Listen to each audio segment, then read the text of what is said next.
Hi friends, வணக்கம். நான் அந்த காம்படிஷன் சேனல் வரவேற்கிறேன். நாம இன்னைக்கு என்ன பார்க்க போறோம் அப்படின்னாக்கா குரூப் 4 எக்ஸாமுக்கு வந்து எப்படி ப்ரிப்பேர் பண்றது, எதுக்கு வந்து முக்கியத்துவம் கொடுக்கணும், எந்தெந்த பாடங்களுக்கு வந்து முக்கியத்துவம் கொடுக்கணும், ஸோ அந்த சிலபஸ் வந்து எப்படி வந்து பிரேக் டவுன் பண்ணி படிக்கணும் அப்படின்னு சொல்லிட்டு தான் பார்க்க போறோம்.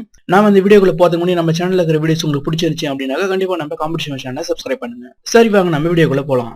இப்போ பாத்தீங்கன்னா குரூப் 4 எக்ஸாமுக்கு என்னென்ன படிக்கணும் அப்படின்றத தெரிஞ்சுக்கிறதுக்கு முன்னாடி நம்ம வந்து எந்தெந்த டாபிக்ல வந்து எத்தனை கொஸ்டின் கேட்பாங்க அப்படின்றத வந்து தெரிஞ்சுக்கலாம். உங்களுக்கே தெரியும் குரூப் 4 எக்ஸாம்ல வந்து தமிழ் ஆர் இங்கிலீஷ் வந்து 100 மதிப்பெண்களும், அடுத்தது பாத்தீங்கன்னா ஜெனரல் ஸ்டடிஸ் வந்து 100 மதிப்பெண்கள், ஆக மொத்தம் வந்து 200 மதிப்பெண்களுக்கு வந்து இந்த கொஸ்டின் பேர் இருக்கும். சோ வந்து இதுல பாத்தீங்கன்னா தமிழ் அண்ட் இங்கிலீஷ்க்கு வந்து உங்களுக்கு 100 மதிப்பெண்கள் வந்துடும். அடுத்தது பாத்தீங்கன்னாக்கா கரண்ட் அஃபேர்ஸ்க்கு வந்து 23 to 24 மதிப்பெண்கள் வந்து கண்டிப்பா வந்துடும்.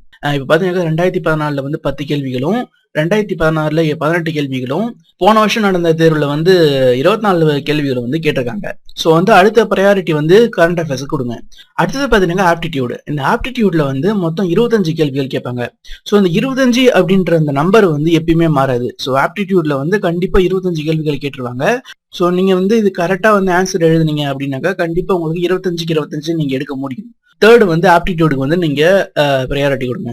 அடுத்தது பாத்தீங்கன்னாக்கா ஃபோர்த் வந்து ஹிஸ்டரி அண்ட் பொலிட்டி. இதுல பாத்தீங்கன்னாக்கா இது ரெண்டுத்தையுமே சேர்த்து 20 கொஸ்டின், 18ல இருந்து 20 கொஸ்டின் வந்து ஹிஸ்டரி அண்ட் பொலிட்டி சேர்த்து வந்து கேட்டுருவாங்க. அடுத்தது பாத்தீங்கன்னாக்கா சயின்ஸ். ஸோ சயின்ஸ்ல வந்து உங்களுக்கே தெரியும் 4 டாபிக் இருக்கு: physics, chemistry, botany, zoology. So இந்த 4 டாபிக்கையும் 4 பார்ட்டியும் வந்து சேர்த்து பார்த்தீங்கன்னாக்கா மொத்தம் 15 கேள்விகள் வந்து கேட்டுருவாங்க. So physics, chemistry, botany, zoology சேர்த்து 15 கேள்விகள். அடுத்தது பார்த்தீங்கன்னா எக்கனாமிக்ஸ். இந்த எக்கனாமிக்ஸ்ல வந்து 8 to 10 கேள்விகள் வந்து கண்டிப்பா ஆவரேஜா வந்து கேட்டுருவாங்க. அடுத்தது பாத்தீங்கன்னாக்கா ஜியோகிராஃபி. கடைசியா தான் ஜியோகிராஃபி. இதுல வந்து இப்ப 5 to 3 கொஸ்டின்ஸ். ஸோ வந்து 5ல இருந்து 3 கேள்விகள் வரைக்கும் கேட்கறதுக்கான வாய்ப்புகள் வந்து ஜியோகிராஃபில இருக்கு. கடைசியா வந்து ஜெனரல் நாலேஜ். இந்த ஜெனரல் நாலேஜ்ல வந்து 2 to 3 கேள்விகள் வந்து கேட்பாங்க. ஸோ பொதுவான கேள்விகள் வந்து கேட்பாங்க. இப்போ வந்து என்னென்ன படிக்கணும், எப்படி படிக்கணும் அப்படின்னு சொல்லிட்டு பார்ப்போம். இப்போ வந்து நீங்க தமிழ் புத்தகம். ஸோ தமிழ் புத்தகம் வந்து தெரியும், நீங்க தமிழ் படிக்கிறீங்க அப்படின்னாக்கா நீங்க 6வதுல இருந்து 10வது வரைக்கும் இருக்கிற அந்த தமிழ் புத்தகத்தை வந்து நல்லா படிச்சுங்க. ஓகேங்களா? அடுத்தது வந்து சமச்சீர் புத்தகம். இந்த சயின்ஸ் சோசியலுக்கு வந்து சமச்சீர் புத்தகத்தை வந்து நீங்க படிச்சாலே 6வதுல இருந்து 10வது வரைக்கும் இருக்கிற அந்த புக்கை வந்து நீங்க படிச்சாலே போதுமானது. ஸோ வந்து 90% கேள்விகள் தமிழ் புத்தகத்துல இருந்தும், அடுத்தது வந்து சமச்சீர் புத்தகத்துல இருந்தும், அதாவது சோசியல் அந்த சயின்ஸ் இருக்கு இல்லைங்களா? ஸோ வந்து அந்த சமச்சீர் புத்தகத்துல இருந்தா வந்து உங்களுக்கு கேள்விகள் வரும். ஸோ வெளியில இருந்து வரது வந்து ரொம்பவும் அரிதான ஒரு விஷயம். ஸோ நீங்க வந்து தமிழ் புத்தகமும் சமச்சீர் புத்தகமும் முடிச்சிட்டீங்க அப்படின்னாக்கா நீங்க மேலும் எக்ஸ்ட்ரா, ஸோ இந்த ரெண்டுத்தையும் முடிச்சுட்டு தான் போகணும். ஸோ உங்களுக்கு எக்ஸ்ட்ரா இன்ஃபர்மேஷனுக்காக அரியன் புக்கை வந்து நீங்க வந்து படிக்கலாம். அரியன் ஜிகே புக்கை வந்து நீங்க படிக்கலாம். ஓகேங்களா? சில நண்பர்கள் வந்து கேட்கறாங்க, நான் 11வது 12வது புக்கை படிக்கணுமா அப்படின்னு சொல்லிட்டு கேட்கறாங்க. அதாவது நீங்க 6வதுல இருந்து 10வது வரைக்கும் என்னென்ன படிக்கிறீங்களோ அதோடைய அட்வான்ஸ்மெண்ட், அதோடைய இன்னும் கொஞ்சம் அதிகமான இன்ஃபர்மேஷன் தான் வந்து 11வது வகுப்புலையும் 12வது வகுப்புலையும் நீங்க படிக்க போறீங்க. ஸோ வந்து ஒன்றும் புதுசா நீங்க படிக்க போவது கிடையாது. ஸோ கொஞ்சம் அதிகமான இன்ஃபர்மேஷன் வந்து நீங்க படிப்பீங்க. ஃபார் எக்ஸாம்பிள் வந்து நீங்க அக்பரை பத்தி கொஞ்சமான இன்ஃபர்மேஷன் வந்து ஒரு 6வதுல இருந்து 10வது வரைக்கும் படிச்சீங்கன்னாக்கா, ஸோ நீங்க 11வது 12வதுல வந்து இன்னும் அதிகமான இன்ஃபர்மேஷனை வந்து நீங்க வந்து தெரிஞ்சுப்பீங்க. ஸோ வந்து அதுக்குதான் வந்து நீங்க 11வது 12வது புத்தகங்களை வந்து படிக்கணும். இது படிக்கிறது மூலியமா நீங்க வந்து இந்த டிஎன்பிஎஸ்சின்ற அந்த ரேஸ்ல வந்து நீங்க முன்னாடி போறதுக்கான ஒரு வாய்ப்பா வந்து இது அமையும். அடுத்தது பாத்தீங்கன்னா கரண்ட் அஃபேர்ஸ் வந்து இப்போ செப்டம்பர்ல வந்து எக்ஸாம் வரப்போகுது அப்படின்னாக்கா நீங்க ஜனவரில இருந்து ஆகஸ்ட் வரைக்கும் இருக்கிறதுக்கு அந்த கரண்ட் அஃபேர்ஸ் வந்து நீங்க பாத்துக்கணும். ஓகேங்களா? சில பேர் சொல்லுவாங்க செய்தித்தாள், அதாவது நியூஸ் பேப்பரை வந்து நீங்க டெய்லி படிக்கணும். ஸோ அதுல இருக்கிற இன்ஃபர்மேஷன்லாம் வந்து கலெக்ட் பண்ணணும் அப்படின்னு சொல்லிட்டு. ஸோ நியூஸ் பேப்பரை வந்து படிக்கலாம், பட் வந்து அந்த ப்ராக்டிக்கலா கொஞ்சம் கஷ்டமான விஷயம் அது நியூஸ் பேப்பர் படிக்கிறது அப்படின்றது.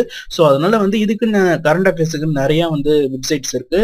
அந்த வெப்சைட்ல போயிட்டு நீங்க அண்ணன் கரண்ட் அஃபேர்ஸ் என்னது, சரி நீங்க ஒரு மாசம் விட்டுட்டீங்க அப்படின்னாலும் நீங்க வந்து இந்த 2 monthsல வந்து நீங்க அதை வந்து சைட் பை சைடு வந்து ப்ரிப்பேர் பண்ணிட்டே வரலாம். ஸோ வந்து உங்களுக்கு ஈஸியா இருக்கும். அடுத்தது வந்து லக்கியா ஹார்ட் ஒர்க்கா அப்படின்னு சொல்லிட்டு பாத்தீங்கன்னாக்கா கண்டிப்பா 99% ஹார்ட் ஒர்க்கால மட்டுமே இந்த டிஎன்பிஎஸ்சி எக்ஸாமை வந்து நம்ம கரெக்ட் பண்ண முடியும். இந்த லக்கி அப்படின்றது எங்க அப்ளை பண்ணும் அப்படின்னாக்கா நம்மளுக்கு வந்து இந்த 1 மார்க் 1/2 மார்க்ல வந்து போது பாத்தீங்களா, அந்த இடத்துல தான் வந்து இந்த லக்கியை வந்து கேம் பிளே பண்ணும். ஸோ வந்து நீங்க முழுக்க ஹார்ட் ஒர்க் போட்டீங்கன்னாக்கா லக்கை பத்தி நீங்க கவலைப்படவே தேவையில்ல. கண்டிப்பா உங்களுக்கு வேலை கிடைக்கிறதுக்கான வாய்ப்புகள் வந்து நிறைய இருக்கு. அடுத்தது பாத்தீங்கன்னாக்கா எப்படி படிக்கிறது. ஸோ நீங்க வந்து தமிழை வந்து ஃபுல்லா படிக்கணும். தமிழை வந்து எதுவுமே ஸ்கிப் பண்ணக்கூடாது. இப்போ வந்து தமிழ்ல வந்து சில கோட்ஸ், அவன்கிட்ட வந்து உள்ள இருக்கிற அந்த சில பார்ட் எல்லாம் இருக்கும். ஸோ வந்து அதெல்லாம் வந்து புரியல, இல்ல வந்து இது கொஞ்சம் படிக்க கஷ்டமா இருக்கு அப்படின்னு சொல்லிட்டு ஸ்கிப் பண்ணக்கூடாது. ஏன்னா வந்து தமிழ்ன்றது நீங்க காம்படிஷன் வந்து ஓவரா இருக்கிறதால எப்படி வேணாலும் கேள்விகள் வந்து கேட்கலாம். அடுத்தது வந்து ஜிகே சிலபஸ் போர்ஷனை வந்து படிக்கணும். இப்போ வந்து ஜிகேவுக்கு வந்து நீங்க புதுசா ஆரம்பிக்கிறீங்க அப்படின்னாலோ, இல்ல வந்து நீங்க முன்னாடியே படிச்சிருந்தீங்க அப்படின்னா கூட, இந்த சிலபஸ் போர்ஷன்ல இருக்கிற அந்த பாடங்களை வந்து கண்டிப்பா நல்லா படிச்சுக்கணும். இப்போ வந்து குரூப் 4க்கு வந்து இண்டஸ் வேலி சிவிலைசேஷன் கேட்டிருக்காங்களாங்க, அதை வந்து நல்லா வந்து படிச்சுக்கணும். ஸோ வந்து அதுல இருக்கிற இன்ஃபர்மேஷன்லாம் வந்து நல்லா வந்து தெரிஞ்சுக்கணும். நீங்க வந்து இது வரைக்கும் ப்ரிப்பேர் பண்ணல அப்படின்னா கூட நீங்க ஜஸ்ட் அந்த சிலபஸ் போர்ஷனை மட்டும் இப்போதைக்கு படிங்க. ஏன்னா அதுதான் வந்து ஸ்மார்ட் ஒர்க்கா இருக்கும். ஸோ நீங்க சிலபஸ் போர்ஷனை மட்டும் படிக்கிறதால உங்களுக்கு வந்து டைம் வந்து சேவ் ஆகும். ஸோ நீங்க வெளியில எதுவும் படிக்காம சிலபஸ்ல இருக்கிற அந்த போர்ஷன்ஸை மட்டும் கவர் பண்ணி படிங்க. அடுத்தது வந்து கரண்ட் அஃபேர்ஸ் வந்து ரொம்பவும் முக்கியம். 22 மதிப்பெண்கள்ல இருந்து 25 மதிப்பெண்கள் வரைக்கும் கரண்ட் அஃபேர்ஸ்ல இருந்து கேக்குறாங்க. ஸோ அந்த கரண்ட் அஃபேர்ஸ் வந்து ரொம்பவும் முக்கியமானது. அடுத்தது பாத்தீங்கன்னாக்கா ஆப்டிடியூடு. ஆப்டிடியூட் வந்து ரொம்பவும் முக்கியம். ஸோ வந்து 25 மதிப்பெண்கள் வந்து உங்க பாக்கெட்ல வந்து இருக்கு. கண்டிப்பா உங்களுடைய மார்க்கை வந்து இன்க்ரீஸ் பண்றதுல ஆப்டிடியூடுக்கு மிக முக்கியமான ஒரு ரோல் இருக்கு அப்படின்னு சொல்லிட்டு சொல்லலாம். நீங்க வந்து டெய்லியும் வந்து ஒரு 1 to 2 hours வந்து கண்டிப்பா வந்து ஆப்டிடியூட்ல வந்து கணக்குகளை வந்து போட்டு பார்க்கணும். ஸோ வந்து இந்த ஃபார்முலா ஒண்ணுதான், பட் வந்து அதுக்கு வந்து வேற வேற விதமான கணக்குகளை வந்து போட்டு பார்க்கணும். ஸோ முன்னாடி இருந்த அந்த கொஸ்டின் பேப்பர்ஸை வந்து பார்த்து அந்த கொஸ்டின் பேப்பர்ல எப்படிலாம் கேட்டிருக்காங்க அப்படின்ற மாதிரி அதுக்கு தகுந்த மாதிரி நீங்க வந்து அந்த கணக்குகளை வந்து போட்டு பார்க்கணும். தினமும் வந்து நான் இப்ப 5 மணி நேரம் 20 மணி நேரம் படிக்கணுமா அப்படின்னாக்கா கண்டிப்பா தேவையில்ல. ஸோ நீங்க டெய்லியும் வந்து 8 மணி நேரம் அதிகபட்சமா படிச்சாலே போதுமானது. காலையில ஒரு 4 மணி நேரம், ஈவினிங் ஒரு 4 மணி நேரம், இதுவே உங்களுக்கு கரெக்டா இருக்கும். ஸோ வந்து நீங்க டெய்லியும் ஒரே சப்ஜெக்டை வந்து படிக்கணும் அப்படின்னு சொல்லிட்டு எந்த விதமான ஒரு கட்டாயமும் கிடையாது. நீங்க வந்து காலைல தமிழ் படிக்கலாம், அப்படின்ட்டு ஈவினிங்ல வந்து கொஞ்சம் ஜிகே பார்த்துட்டு கொஞ்சம் மேக்ஸ் போட்டு பார்க்கலாம். ஸோ இது மாதிரி வந்து ஸ்கெட்யூல் பண்ணி ஒரு டிஃப்ரெண்ட் பாடமா எடுத்து படிங்க. ஸோ வந்து ஒரே பாடமா நீங்க படிச்சீங்கனாலும் உங்களுக்கு வந்து கண்டிப்பா வந்து ஒரு டயர்ட்னஸ் இருக்கும், ஒரு வேகா இருக்கிற மாதிரி இருக்கும். ஸோ தினமும் வந்து 8 மணி நேரம் நீங்க படிக்கிறது வந்து ரொம்பவும் முக்கியமான ஒரு விஷயம். ஸோ வந்து நீங்க லெசனை வந்து படிக்கிறீங்க அப்படின்னாக்கா எதையுமே ஸ்கிப் பண்ணாம படிக்கிறது வந்து ரொம்பவும் முக்கியமான ஒண்ணு. ஸோ உங்களுக்கு கஷ்டமா இருக்கு, இது வந்து இல்ல இது வந்து புரியல அப்படின்றதுக்காக ஸ்கிப் பண்ணிட்டு போகாதீங்க. ஸ்கிப் பண்ணாக்கா கண்டிப்பா உங்களுக்கு வந்து அதனால பாதிப்புகள் ஏற்பட நிறைய வாய்ப்பு இருக்கு.